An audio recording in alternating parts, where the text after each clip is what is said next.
Hebreus capítulo 4. Temamos, pois, que porventura, deixada a promessa de entrar no seu repouso, pareça que alguns de vós fica para trás. Porque também a nós foram pregadas as boas novas, como a eles. Mas a palavra da pregação nada lhes aproveitou, porquanto não estava misturada com a fé naqueles que a ouviram. Porque nós, os que temos crido, entramos no repouso, tal como disse: assim jurei na minha ira, que não entrarão no meu repouso, embora as suas obras estivessem acabadas desde a fundação do mundo. Porque em certo lugar disse assim do dia 7º, e repousou Deus de todas as suas obras no 7º dia. E outra vez neste lugar, não entrarão no meu repouso. Visto, pois, que resta que alguns entrem nele, e que aqueles a quem primeiro foram pregadas as boas novas não entraram por causa da desobediência. Determina outra vez um certo dia, hoje, dizendo por Davi, muito tempo depois, como está dito: hoje, se ouvirdes a sua voz, não endureçais os vossos corações. Porque, se Josué lhes houvesse dado repouso, não falaria depois disso de outro dia. Portanto, resta ainda um repouso para o povo de Deus, porque aquele que entrou no seu repouso, ele próprio repousou de suas obras, como Deus das suas. Procuremos, pois, entrar naquele repouso, para que ninguém caia no mesmo exemplo de desobediência. Porque a palavra de Deus é viva e eficaz, e mais penetrante do que espada alguma de 2 gumes, e penetra até a divisão da alma e do espírito, e das juntas e medulas, e é apta para discernir os pensamentos e intenções do coração. E não há criatura alguma encoberta diante dele. Antes, todas as coisas estão nuas e patentes aos olhos daquele com quem temos de tratar. Visto que temos um grande sumo sacerdote, Jesus, Filho de Deus, que penetrou nos céus, retenhamos firmemente a nossa confissão, porque não temos um sumo sacerdote que não possa compadecer-se das nossas fraquezas, porém um que, como nós, em tudo foi tentado, mas sem pecado. Cheguemos, pois, com confiança ao trono da graça, para que possamos alcançar misericórdia e achar graça, a fim de sermos ajudados em tempo oportuno. Hebreus, capítulo 4. Em seguida o apóstolo, aplicando esta parte da história de Israel àqueles a quem escreve, põe em evidência 2 pontos. Em primeiro lugar, Israel tinha sido privado, devido à sua incredulidade, de entrar no descanso. Em segundo lugar, o descanso era ainda futuro, e os crentes, aqueles que não procuravam o descanso neste mundo, aceitando o deserto para o tempo presente, deviam ali entrar. Começa dizendo: temamos, sendo-nos deixada a promessa de entrar no descanso de Deus, suceda parecer que algum de vós fique para trás. Porque Deus nos anunciou boas notícias, como tinha feito outrora a Israel.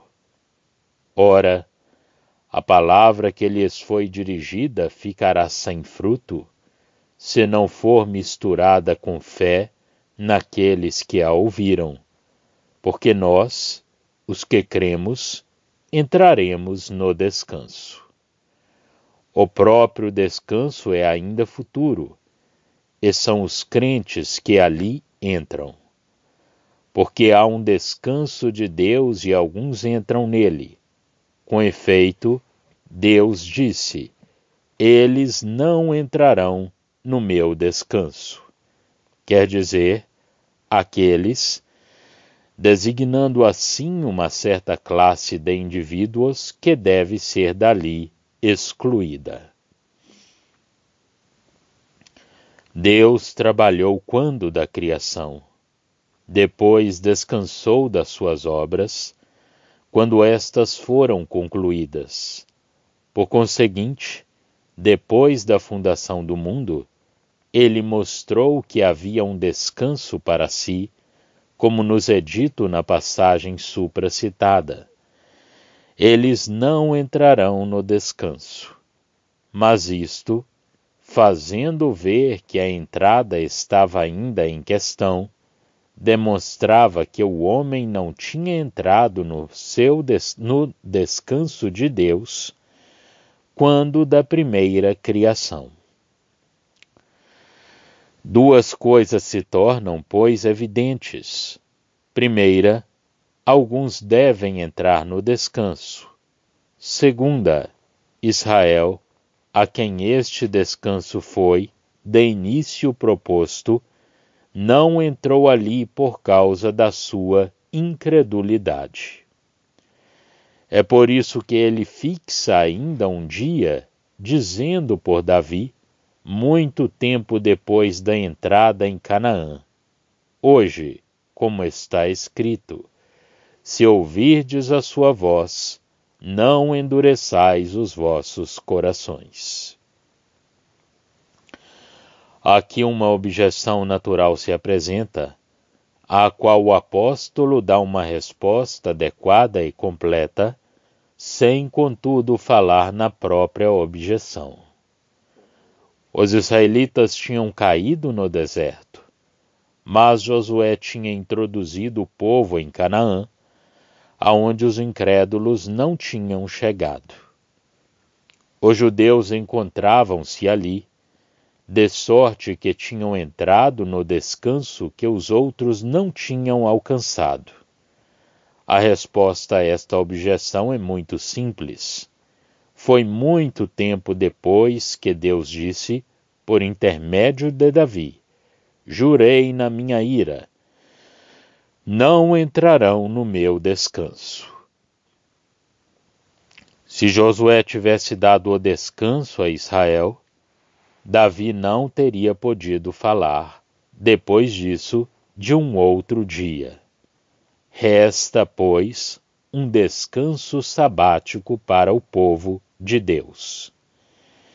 Esse descanso é ainda futuro, mas está-nos assegurado pela palavra de Deus, verdade cujo alcance se compreende imediatamente quanto às relações dos judeus crentes com o povo, no meio do qual eles se viam tentados a procurarem um descanso que a fé, de momento, não dava, e que, em razão do seu enfraquecimento, não entrevia no futuro senão muito vagamente. Para termos o descanso de Deus, é necessário perseverar na fé. O aparente descanso de então não era o verdadeiro descanso. O descanso de Deus ainda se fazia esperar. Só a fé o reconhecia e, não procurando descanso no deserto, apoiava-se na promessa. Deus ainda dizia: hoje. O estado do povo era pior do que o descanso em que Josué o tinha introduzido, descanso esse que não era como os salmos dos judeus o indicavam. Quanto à ordem dos versos, a exortação do verso 11 depende do conjunto precedente, de harmonia com o raciocínio completado pelo testemunhado de Davi, vindo após Josué. Terminada a criação, Deus descansou, é verdade, mas depois disso ele disse: eles não entrarão no meu descanso, de sorte que os homens não entraram nesse descanso. Josué entrou na terra prometida, mas a palavra vinda por meio de Davi, muito tempo depois, prova que o descanso de Deus não fora ainda alcançado. Todavia, esse mesmo testemunho que proibia a entrada no descanso, por causa da incredulidade, mostra que alguns devem ali entrar, sem o que não teria havido necessariamente de falar na exclusão de alguns, por uma razão especial, nem de advertir os outros de que poderiam escapar aquilo que os impedia de ali entrarem. Não há aqui necessidade de nenhum parênteses. Ora, enquanto alguém não cessa o seu trabalho, não entra no descanso. Aquele que ali entrou, cessou de trabalhar, tal como Deus repousou das suas obras, para entrar no seu descanso. Esforcemo-nos, pois, diz a exortação da fiel testemunha de Deus, por entrarmos naquele descanso, o descanso de Deus, para que não caiamos em imitar uma semelhante desobediência. Note-se bem aqui que se trata do descanso de Deus. É o que nos faz compreender a felicidade e a perfeição desse descanso. Deus deve descansar naquilo que satisfaz o seu coração. Foi o que se deu quando da criação tudo era muito bom. E agora o seu perfeito amor não poderia ficar satisfeito, quanto a nós, se não nos introduzisse numa bênção perfeita. Possuiremos uma porção celestial na bênção que teremos na sua própria presença, em luz e santidade perfeitas. Por isso, todo o penoso trabalho da fé, o seu exercício no deserto, o combate, embora ali tenha também muitas alegrias, as boas obras que ali se fazem e todo e qualquer esforço cessarão. Não se trata apenas de ficarmos livres do pecado interior, pois todo o trabalho e todos os sofrimentos do novo homem chegarão ao fim. Nós estamos já livres da lei do pecado. Então, os nossos exercícios espirituais para Deus cessarão. Descansaremos das nossas obras, não das más. Já descansamos delas, pelo que concerne à justificação, e por conseguinte, nesse sentido, temos o descanso na nossa consciência. Mas não se trata aqui disso. Trata-se, sim, do descanso do cristão quanto a todos os seus trabalhos. Deus descansou das suas obras, que eram, evidentemente, boas obras. Descansaremos então com Ele. Agora estamos no deserto. também combatemos contra os poderes espirituais da maldade que estão nos lugares celestes. Resta-nos um descanso precioso. O nosso coração descansará junto de Deus. Ali nada perturbará a perfeição do nosso descanso. Deus descansará na perfeição da bênção que tiver concedido ao seu povo. O grande pensamento da passagem é que resta um descanso. Quer dizer que o crente não deve esperar o descanso neste mundo, sem que nos seja dito onde.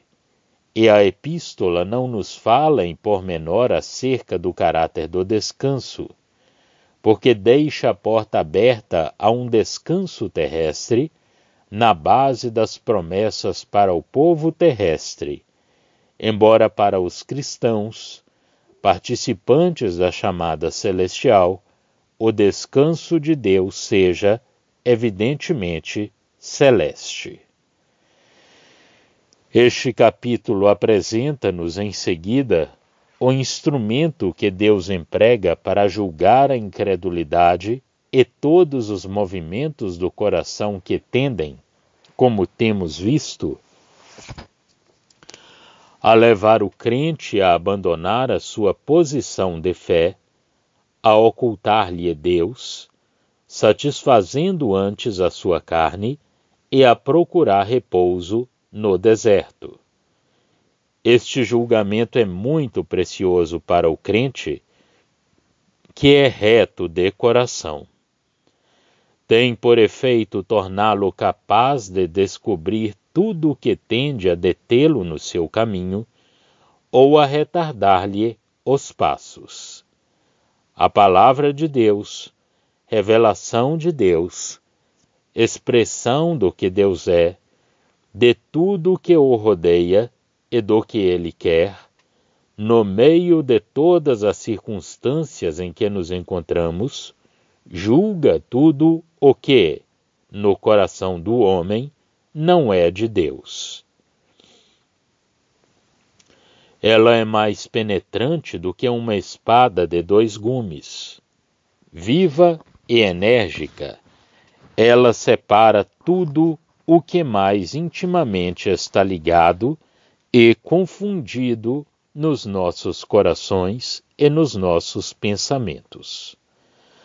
Onde a natureza, a alma e os seus sentimentos se mistura com o que é profundamente espiritual, a palavra de Deus coloca entre ambos, como o fio de uma espada, a verdade viva de Deus e julga os movimentos ocultos do coração a tal respeito. Ela discerne todos os nossos pensamentos e as respectivas intenções, mas tem ainda um outro caráter como vinda de Deus. Ela é como um olhar penetrante sobre a nossa consciência. Põe-nos na presença de Deus com tudo o que ela nos força a descobrir. Ela coloca, pois, a nossa consciência sob o penetrante olhar do próprio Deus. Nada há oculto. Tudo está manifesto aos olhos daquele com quem temos de tratar. Tal é o verdadeiro socorro, o poderoso instrumento de Deus para julgar em nós tudo o que nos impediria de continuarmos alegremente, com um coração fortificado pela fé e pela confiança em Deus, a nossa caminhada através do deserto. Precioso instrumento de um Deus fiel. Sério e solene na sua operação, mas de uma bênção inapreciável e infinita nos seus efeitos, nas suas consequências. É um instrumento que, na sua operação, não deixa as vontades da carne e dos pensamentos livres de atuarem, não permite ao coração enganar-se e dá-nos força, colocando-nos, sem impedimento, na presença de Deus, para continuarmos o nosso caminho com alegria e energia espiritual. Termina aqui a exortação que se baseia no poder da palavra de Deus. Mas há um outro socorro de um outro caráter, para nos ajudar na travessia do deserto. É o sacerdócio, assunto iniciado aqui e que prossegue nos capítulos seguintes. Nós temos um sumo sacerdote que atravessou os céus, como Arão atravessava as partes sucessivas do tabernáculo. Jesus, Filho de Deus. Ele foi tentado em todas as coisas, semelhantemente a nós, à parte o pecado, de modo que pode simpatizar com as nossas enfermidades. A palavra de Deus põe a nu as intenções do coração, julga a vontade e tudo que não tem Deus por alvo e por origem. Depois, pelo que concerne à fraqueza, temos a simpatia de Cristo. Escusado seria dizer que ele não teve más cobiças. Foi tentado em todas as maneiras, exceto no pecado. O pecado não entrava por nada nas suas tentações. Mas eu não desejo simpatia pelo pecado que está em mim. Detesto-o. Desejo que ele seja castigado, julgado, que não seja poupado em nada, e é o que a palavra de Deus faz. Para a minha fraqueza e para as minhas dificuldades procuro simpatia, e encontro-a no sacerdócio de Jesus. Não é necessário que uma pessoa, para simpatizar comigo, sinta no mesmo momento que eu aquilo que eu próprio sinto. Antes, o contrário. Se num dado momento eu sofrer atrozmente, não estou em condições de pensar do mesmo modo no sofrimento alheio. Mas, para simpatizar, é necessário que eu tenha uma natureza capaz de apreciar esse sofrimento. Assim acontece com Jesus no exercício do seu sacerdócio. Ele está, em todos os sentidos, fora do alcance da dor e da tentação.